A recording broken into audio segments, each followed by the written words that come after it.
నిందితులు A1 మండ్ల మాసయ్య, మొండి చిన్న తండ్రి భీమయ్య, వయస్సు 21 సంవత్సరాలు, కులము బుడగజంగం, వృత్తి ఇనుప సామాన్లు కలెక్ట్ చేసి అమ్ముకోవటం, నివాసము బోయపల్లి గ్రామం, మహబూబ్ నగర్. A2 మండ్లలక్ష్మి జ్యోతి, భర్త లేట్ వీరేష్ 35 సంవత్సరాలు, కులం మొండి, వృత్తి పాత ఇనుప సామాన్లు కలెక్ట్ చేసి అమ్ముకోవటం, నివాసం బోయపల్లి గ్రామం, మహబూబ్ నగర్. నిందితులు తేదీ 15/9/2024 రోజు రాత్రి పాత ఇనుప సామాన్లు ఏరుకునేందుకు మహబూబ్ నగర్లోని ఓల్డ్ మోతీ నగర్ ఏరియాకు వెళ్లి అక్కడ ఒక తాళం వేసి ఉన్న ఇంటి తాళం విరగొట్టి ఇంటిలోకి వెళ్లి బీరువా తాళాలు విరగొట్టి బంగారు ఆభరణాలు, ఇతర వస్తువులు దొంగతనం చేసి వెళ్లినారు. అటీ బంగారు నగలు తేదీ 18/9/2024 రోజు అమ్ముకున్నందుకు న్యూటౌన్ చౌరస్తాలో అనుమానాస్పదంగా తిరుగుతుండగా పోలీస్ వారు అటీ వారిని పట్టుకొని విచారించి వారి వద్ద నుంచి 1.23 గ్రాముల బంగారు ఆభరణాలు రికవరీ చేసి స్వాధీనం చేసుకొని నిందితులని రిమాండ్కు తరలించారు. కేసును ఛేదించటంలో 2 టౌన్ PS ఎస్ఐ గారు విజయ్ భాస్కర్, SK బబులురెడ్డి మరియు క్రైమ్ సిబ్బంది HC Shekhar, HC Raghunath Reddy, PCS Murali, Venkatramulu, బబ్యులు సహకరించారు. STR న్యూస్ని లైక్ చేయండి, షేర్ చేయండి, సబ్స్క్రైబ్ చేయండి.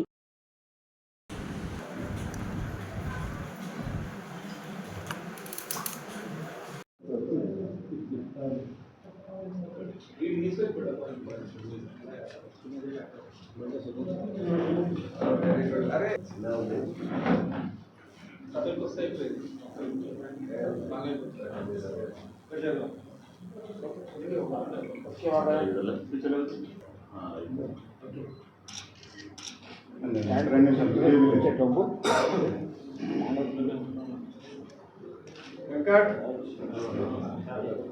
మురళి ప్రజెంట్ ఉందా మురళి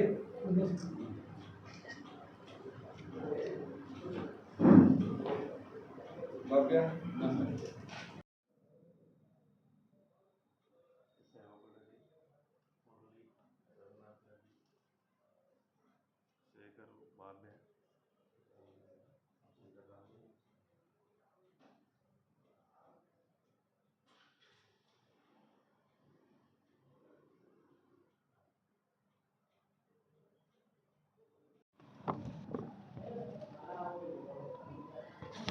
ఈరోజు ఇంటి దొంగతనం కేసులో ఇద్దరు నిందితులను పట్టుకొని వాళ్ళను అరెస్ట్ చేసి సొత్తు అట్టి దొంగతనంలోని సొత్తునంతా రికవరీ స్వాధీనం చేసుకొని కోర్టు ముందు రిమాండ్ కోసము తరలించడం జరుగుతుంది. నిందితుల పేర్లు ఇద్దరు నిందితులు ఉన్నారు. ఒక A1 మండ్ల మాసయ్య, మొండి చిన్న అని కూడా అంటారు, 21 సంవత్సరాలు, పాత ఇనుప సామాన్లను ఏరుకోవడము అమ్ముకోవడము అనేది వృత్తి. బోయపల్లి గ్రామానికి చెందిన వాళ్ళు. అదే గ్రామానికి చెందిన అదే వృత్తి ఏరుకోవడం, ఇనుప సామాన్లను ఏరుకోవడము అమ్ముకోవడం ఇదే వృత్తి చేసే ఇంకో ఫీమేల్ ఆడ వ్యక్తి ఇద్దరు అక్యూజ్డ్, ఈ ఇద్దరు నిందితులు కలిసి తేదీ 15/9/15-16 రాత్రి ఇంటర్వీనింగ్ నైట్ మధ్యరాత్రి 15-16 తారీఖు సంబంధించిన ఈ నెల మన 3 రోజుల క్రితం రాత్రి పాత ఇనుప సామాన్లు ఏరుకునేందుకు మహబూబ్ నగర్లోని ఓల్డ్ మోతీ నగర్ ఏరియాకు వెళ్ళి అక్కడ ఒక తాళం వేసి ఉన్న ఇంటిని గుర్తించి తాళం విరగొట్టి ఇంటి లోపలికి వెళ్ళి బీరువాలో ఉన్న బంగారు ఆభరణాలను ఇతర విలువైన వస్తువులను దొంగలించి సొత్తు తీసుకొని వెళ్ళడం జరిగింది. అయితే ఈరోజు తేదీ 18/9/24 రోజు వాటిని అమ్ముకుందామని న్యూటౌన్ చౌరస్తాలో అనుమానాస్పదంగా తిరుగుతుండగా మా క్రైమ్ టీం ఈ కేసు ఛేదించినారు. వాళ్ళను పట్టుకోవడం జరిగింది. వారిలో మా ఎస్ఐస్ విజయ్ భాస్కర్, ఎస్కే ఓబులారెడ్డి, ఇంకా మా crime team head constables Sekhar, Raghunath Reddy, PCs Murali, Venkatramulu, Babya, వీళ్ళు ఈ కేసును ఛేదించడం జరిగింది. ఈ కేసులో వాళ్ళను విచారించి తర్వాత అరెస్ట్ చేసి రిమాండ్కు కోర్టు ముందు ప్రొడ్యూస్ చేయడానికి తరలించడానికి అరేంజ్మెంట్స్ చేస్తున్నాం. అయితే దొంగతనం జరిగిందని ఎప్పుడు కంప్లైంట్ ఎప్పుడు ఎంబడే మార్నింగ్ చూసుకున్నారు 9 గంటలకు. వాళ్ళు ఒక ఫంక్షన్కి 15వ తారీఖు సాయంత్రం 5:30కు అందరూ తాళం వేసి ఇక్కడనే సద్దలగుండు, ఇదేమో ప్లేస్ ఆఫ్ అఫెన్స్ ఏమో మోతీనగర్, బోయపల్లి గేట్ దగ్గర మోతీనగర్. వాళ్ళు తాళం వేసి ఆ ఫంక్షన్ అటెండ్ కావడానికి చివరి పర్సన్ తాళం వేసి సాయంత్రం 5:30 గంటలకు తాళం వేసి అక్కడ రాత్రి ఫంక్షన్కి వెళ్ళడం జరిగింది. సద్దలగుండు, ఇక్కడ స్థానికంగా ఉన్న ఒక ఏరియా సద్దలగుండుకు వెళ్ళడం జరిగింది. ఆ తర్వాత వీళ్ళు ఇదే క్రమంలో రాత్రి ఈ ఇనుప సామాన్లను ఏరుకునే క్రమంలో అటు లాక్ ఉన్న ఆ ఇంటిని గుర్తించి పని కానిచ్చారు, ఇది చేసారు. అయితే మూలంగా నేను ప్రజలకు తెలియజేసేది ఏంటంటే, విలువైన వస్తువులను ఇండ్లలో ఉంచుకోరాదు. Prevention is better than cure. ఉంచుకోరాదు. మళ్ళీ ఎక్కడ ఉంచుకోవాలని అంటే బ్యాంక్ లాకర్లలో ఉంచుకోవాలి, సేఫ్గా ఉంచుకోవాలి.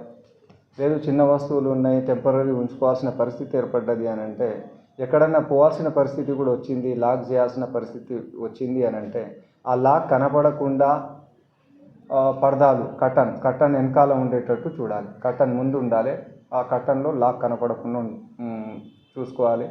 లైట్లు ఎప్పుడు వెలుగుతూ ఉండాలి రాత్రి. అంటే వీళ్ళు ఎవరు లేరు ఇంట్లో అనేది ఆ సంకేతం పోకూడదు. ఇంకా గేట్లకు ఎప్పుడు తాళం ఉంచకూడదు. గేట్లకు తాళం ఉంది అంటే లేరు అని అనుకుంటారు. ఆ ఇళ్లకు దూరే అవకాశం ఉంటుంది కాబట్టి దాన్ని కూడా దృష్టిలో పెట్టుకోవాలి. ఆ విధంగా చేయకూడదు. సీసీ కెమెరాలు అమర్చుకోవాలి. ఇంటి ఇరుగు పొరుగు వాళ్ళకి చెప్పి ఉంచాలి. ఇది కొన్ని సూచనలు, కొన్ని ప్రికాషనరీ మెజర్స్ తీసుకోవాలి ఇలాంటివి. ఆ తర్వాత ఇవన్నీ పాటించకుండా పోయినాయి అని చెప్పి మీరు లబోదిబో అని మొత్తుకుంటే వస్తాయి, రావు. దానికంటే సేఫ్గా ఉంచుకోవడం మంచిది. ఇంకోటి, బైక్స్ కూడా దొంగతనాలు జరుగుతున్నాయి. అజాగ్రత్తనే ముఖ్య కారణం దానికి. ఎక్కడంటే అక్కడ పార్క్ చేస్తుర్రు. పాత వెహికల్స్ యొక్క హ్యాండిల్ లాక్స్ పాతబడి ఏ కీస్తో అయినా, ఏ తాళం చెవితోనైనా ఆ లాక్ తెరుచుకుంటుంది. వాడు అబ్జర్వ్ చేసేసి ఎక్కడంటే అక్కడ పార్కింగ్ ప్లేసెస్లో కాకుండా చేసిన వెహికల్స్ని గుర్తించి అబ్జర్వ్ చేసి ఎవరు లేరు, ఎక్కడనో వెళ్ళిపోయారు అని చెప్పి కొద్దిసేపు ఉండి అతను అన్ని కీస్తో ఆ లాక్ని ట్రై చేసి, పాతబడి ఉన్న లాక్ కాబట్టి ఏదైనా అరిగిపోయి ఉంటుంది, ఏ కీకైనా అది ఓపెన్ అయితే తీసుకొని వెళ్ళిపోతుంది. అంటే మీరు ఈ పార్కింగ్ ఛార్జెస్ ఫీజు తప్పించుకునే ప్రయత్నంలో భాగంగా మీరు ఆ విలువైన ఆ వెహికల్లే పోగొట్టుకోకూడదని చెప్పి నేను విన్నవిస్తున్నాను. అది చూసుకోగలరు.